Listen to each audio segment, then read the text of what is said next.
Hello students, welcome to my YouTube channel. अभी तक हम लोग प्रीवियस लेक्चर में ये देखे कि इंडस वैली सिविलाइजेशन का इमरजेंस कैसे हुआ, उसके नाम कैसे पड़ा, डेट कैसे डिसाइड हुआ। फिर हम लोग देखा कि टाउन प्लानिंग, सोसाइटी। आज हम लोग एग्रीकल्चर को फोकस करेंगे। इंडस वैली सिविलाइजेशन का जो एग्रीकल्चरल पैटर्न था वो अधिशेष के उत्पादन की तरफ था। जैसे ये माना जाता है कि इंडस वैली सिविलाइजेशन का जो मेन ऑक्यूपेशन था, यानी मेन व्यवसाय था, वो था कृषि। इसीलिए हम लोग देखते हैं कि हड़प्पा में ग्रेनरी मिलती है, अन्न कुठार मिलता है, जिसमें अन्न भंडारण किया जाता है। उसकी प्रासंगिकता आज भी है। आज भी आप लोग देख सकते हैं कि FCI, food corporation of India, तो फूड कॉर्पोरेशन ऑफ इंडिया या हड़प्पा के अन्न कुठार का मतलब ये है कि जब कभी भी ऐसा कुछ आपातकाल या कुछ महामारी की समय हो, जैसे आजकल आप देख रहे हैं कोरोना चल रहा है, तो इसमें लोग जन की आर्थिक स्थिति बहुत कमजोर हो जाती है, तो वो उनका भरण पोषण ठीक से हो सके, इसलिए गवर्नमेंट कुछ अन्न भंडार करके रखती है और उसको उस आपातकाल में या उस महामारी के पीरियड में लोगों को या जनता को प्रोवाइड करती है, जिससे उनका भरण पोषण हो सके। और ये डिपेंड तभी करता है जब आपके पास सरप्लस प्रोडक्शन हो, यानी एग्रीकल्चर का, यानी कृषि का अधिशेष उत्पादन हो। अब यहां पे चूंकि मेन ऑक्यूपेशन कृषि था, और कृषि में हमें देखते हैं कि जो उनका मुख्य फसल थी उसमें वीट मिलता है, गेहूं, जौ एंड अदर क्रॉप्स में खजूर, डेट्स, सीसामम, मस्टर्ड, सरसों, लेगुमिनस प्लांट जैसे कि आप मटर के पौधे देखते हैं। फिर से कुछ ऐसे जो इसमें ब्रांचेज हो, लताएं वाले पौधे देखते हैं। और एक चीज हमको देखने को मिलती है कि कॉटन का प्रोडक्शन। तो कॉटन का प्रोडक्शन, ये माना जाता है कि इंडस वैली सिविलाइजेशन में पहली बार कपास का उत्पादन हुआ था, और इसका एविडेंस हमें मेहरगढ़ से मिलता है। जिससे कृषि का ही प्राचीनतम साक्ष्य हमें मेहरगढ़ से मिलती है, जहां पे गेहूं और जौ की खेती बड़ी बहुतायत मात्रा में होती है। मेहरगढ़ से हमें अस्थायी निवास का भी प्रमाण मिलता है। फिर से वहां पे तक जितनी जो ग्रामीण संस्कृतियां थी, उसका जितना कंपोनेंट होता है, जितना एलिमेंट होता है, ये सब कुछ हमको मेहरगढ़ से मिलता है। इसीलिए प्राचीनतम, अगर कृषि का प्राचीनतम साक्ष्य की बात करते हैं तो वो भी मेहरगढ़ से मिलता है। अगर अस्थायी निवास की बात करते हैं वो भी मेहरगढ़ ही आपका आंसर होगा। तो वहां पे बार्ले, खजूर, sesamum, mustard, leguminous plant and cotton. इसलिए जो इंडस पीपल को, यानी Indus people were the first to produce cotton in the world, so the Greek called it sindon. तो ग्रीक जो होते थे, यूनानी जो थे, वो इंडस वैली पीपल को, यानी सिंधु घाटी सभ्यता के लोगों को वो सिंडन कहते थे, या कॉटन को सिंडन पुकारते थे। सिंडन का मतलब होता है सिंधु घाटी में उत्पन्न होने वाला अनाज, या कॉटन या रुई, इसलिए उसे सिंडन कहते थे। अब हमें देखते हैं कि वहां पे मिक्स क्रॉपिंग का भी एविडेंस मिलता है। मतलब एक अनाज के साथ दूसरा अनाज भी एक साथ ही साइमल्टेनियस प्रोड्यूस होता है। तो उसका हमें एविडेंस कहीं ना कहीं कालीबंगा से मिलता है। कालीबंगा में हमें जुते हुए खेत का भी एविडेंस मिला है। फिर से मिक्स क्रॉपिंग का भी एविडेंस मिला है। दूसरा, जो वहां पे हल का फाल होता था, हल का फाल शुरुआती में लकड़ी के हल का फाल का साक्ष्य मिलता है।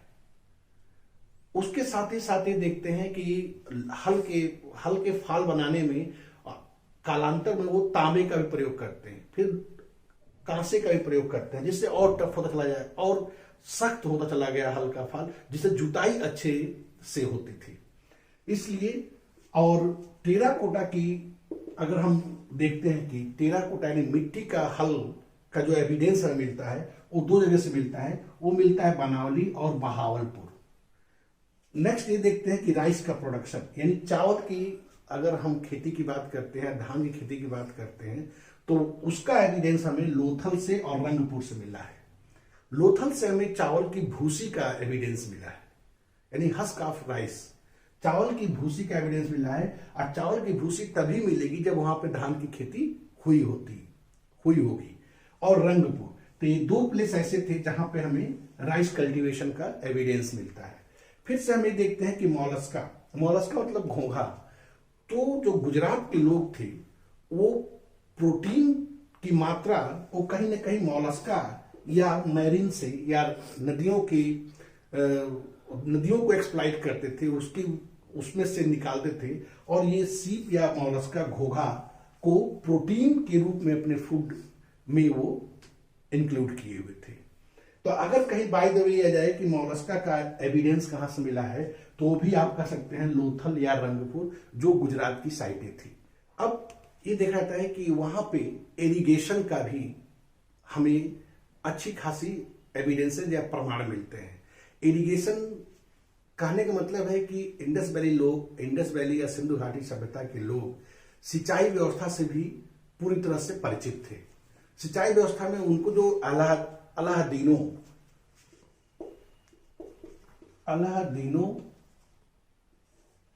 एंड धौलावीरा से क्या हुआ है, ट्रेसेज मिले हैं।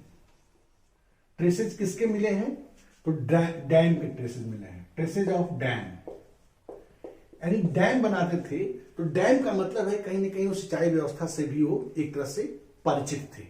डैम के साथ साथ उनको कैनाल्स भी मिले हैं, मतलब नहरें।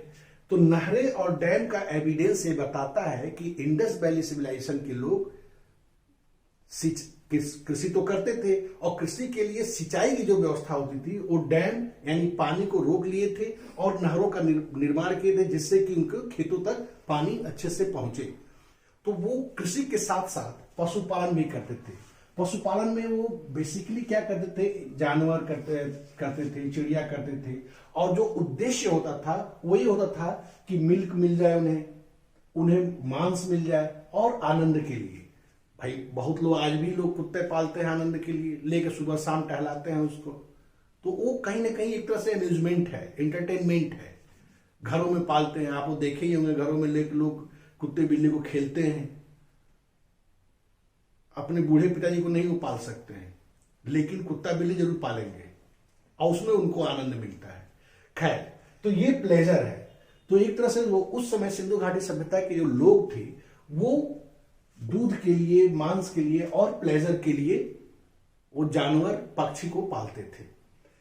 जो उनके बेसिकली जो डोमेस्टिकेटेड एनिमल या बर्ड्स थे, जिसमें वो डॉग, कुत्ता, कैट, बिल्ली, ऑक्सन, बैल, भैंस, बकरी और हम्पेड बुल।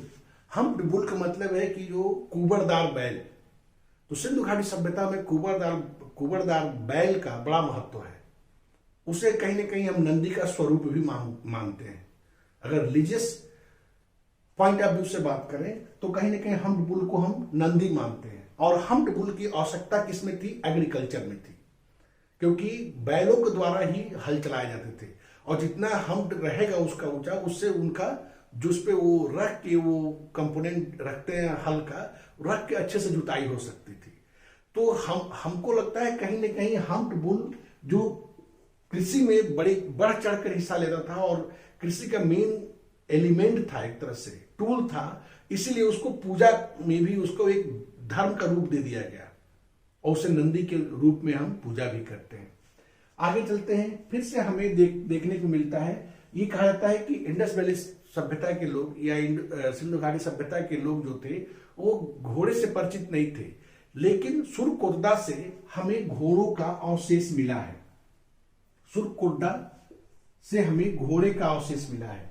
घोड़े के अवशेष का मिलने का मतलब ये भी लगाया जाता है कि वो परिचित थे, और ये भी हो सकता है कि घोड़े से व्यापार करने के लिए दूसरे जगह के लोग आए होंगे और घोड़ा मर गया होगा जिसको दफना दिए गए होंगे, तो उसका कहीं ना कहीं हमें रिमेन्स मिल जाता है। फिर हमें देखते हैं कि आमरी से हमें राइनासोर्स, गैंडे का साक्ष्य मिलता है। तो इस तरह वो लोग जानवरों को भी पालते थे। तो कृषि कार्य में जानवर की महत्वपूर्ण भूमिका होती थी। और एक चिड़िया थी जिसे कहते हैं फाक्ता। ये बड़ा महत्व की चिड़िया थी, बर्ड्स थी सिंधु घाटी सभ्यता में। तो फाक्ता चिड़िया को धार्मिक रूप से भी देखा जाता है। तो इस तरह सिंधु घाटी सभ्यता में के लोग कृषि के साथ साथ और एनिमल डोमेस्टिकेशन भी करते थे, और जिससे कि एनिमल जो होते थे उनके भरण पोषण, उनके जीविका निर्वाह में भी कहीं न कहीं एक महत्वपूर्ण घटक होता था। तो अभी आप ये देखें, अब आगे जो हम देखेंगे वो देखेंगे रिलीजन। और ये मैं आशा करता हूं कि वीडियो आपको समझ में आया होगा। अगर इसके बावजूद भी कहीं कोई क्वेश्चन या क्वेरी आपके मन में उठती है तो कमेंट सेक्शन में जाकर आप उसको कमेंट कर लीजिएगा या क्वेश्चन पूछ लीजिएगा, उसका आंसर हम कर देंगे। धन्यवाद।